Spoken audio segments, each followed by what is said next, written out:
the lonely mountain and the coconut tree. How kind is the coconut tree, it gives us fruit which contains in it both food and drink, and it keeps giving us plenty of fruit the whole year through. No wonder that it is like this, for the girl who became the first coconut tree was so kind and graceful. She was not exactly a human being, but a kind of nymph, the daughter of the king of mountains, Smeru. Her name was Ratna. Ratna's father had made a circle of hills around her so that she can never go out beyond his own realm. But Ratna was ever eager to go and see the wide world. She heard from the birds who flew into her hill home about the many wonders of the world, the rivers, the lakes, the green fields, the forests, so on and so forth. The more she heard, the more eager she grew to see them. But her father said, "You are protected by me as long as you are here. There are giants inside the hills. Even human beings are hardly better. Once you come to their notice, one of them may lead you away." It was Ratna's birthday. Smeru invited many young gods to his house for a feast. He wanted to have a close look at these gods so that he could decide which one of them would be a good match for Ratna. That night, taking advantage of the festive atmosphere, Ratna slipped out of the hills. She planned to return in an hour before anybody had begun to miss her. That was her first ever outing. Once she saw the valleys and the silver brooks in the wood, she forgot the time. It was a moonlit night. She went close to a lovely lake and touched its water. It was so refreshingly cool. She entered the lake and had a dip in it. She felt wonderful. Then she came out and sat on a slab of stone and looked at the horizon. At some distance there was a beautiful mansion. Many torches were lighted on its towers and music was heard. Suddenly she remembered that her father and the guests must be looking for her. She must go back into her citadel of hills. Tears came to her eyes at the thought and she sobbed.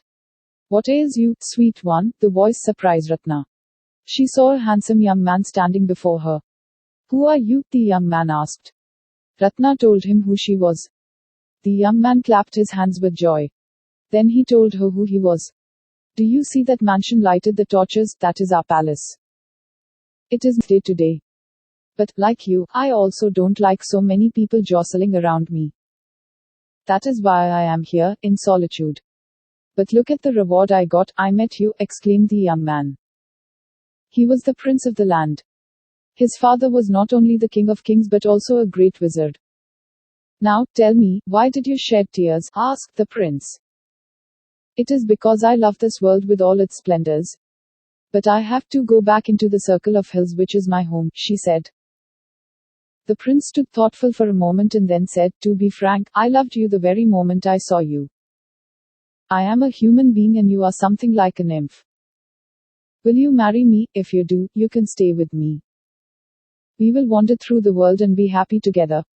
There are many marvels for you to see." Ratna liked the idea. "If you tell my father, he may agree," she said. The prince accompanied Ratna to her father's citadel. By then the guests had departed and Smeru was mad with anxiety because Ratna was missing. In no time his anxiety turned into anger when he saw the prince and learned why he had come.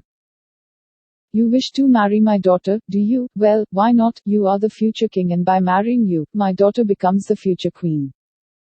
So far all is well. But I must be sure that you are capable of protecting my daughter and your kingdom." "You have to go through a test," said Smeru. "I am willing to do anything for your satisfaction," humbly said the prince. "Very well. Do you see that mountain there in the west that obstructs the sunset from my sight? You must remove it in the course of one night, to a spot a mile away. But you must do so before the cocks begin to crow indicating morning," said Smeru very gravely. "If the cocks crow before you have finished the work, you turn into a hill yourself." "Oh father, must you set such an impossible condition before him?" protested Ratna. "He has to do something spectacular if he aspires to the hand of a nymph like you," commented Smeru. The prince took leave of them. He told his father, the king, all about it. The king said, "I will pass on to you the most powerful secret I know as a wizard. I believe that would make you successful in the test." He gave the prince a magic shovel and taught him a certain hymn. The prince went near the hill and chanted the hymn and grew bigger and bigger. When he was satisfied that he had grown big enough to handle the mountain, he stopped. Then he applied the magic shovel to it. Huge chunks went off at the touch of the shovel and rested at the place Meru pointed out. It was not yet morning. The prince was sure that he would finish the work at least an hour before the dawn. In fact, only one shovelful of rock was there, when, alack, there was heard a crowing, and the next moment all the cocks of the locality began crowing. "Oh Ratna," cried out the prince. The next moment he changed into a mountain. "Father, why did you do that?" asked Ratna in a voice choking with anguish. Then she ran towards her prince who had turned into a mountain. "Oh gods, let me be with him," she sent her prayers to heaven. When she came near the mountain, she changed into a coconut tree. For a long, long time, the mountain and the coconut tree formed a beautiful and lovely scene on the horizon. The tall tree saw the world to its heart's content and, by its fruit, taught everybody the virtues of kindness and compassion. Thanks for listening. Please do like, share and subscribe to our channel. See you with another story.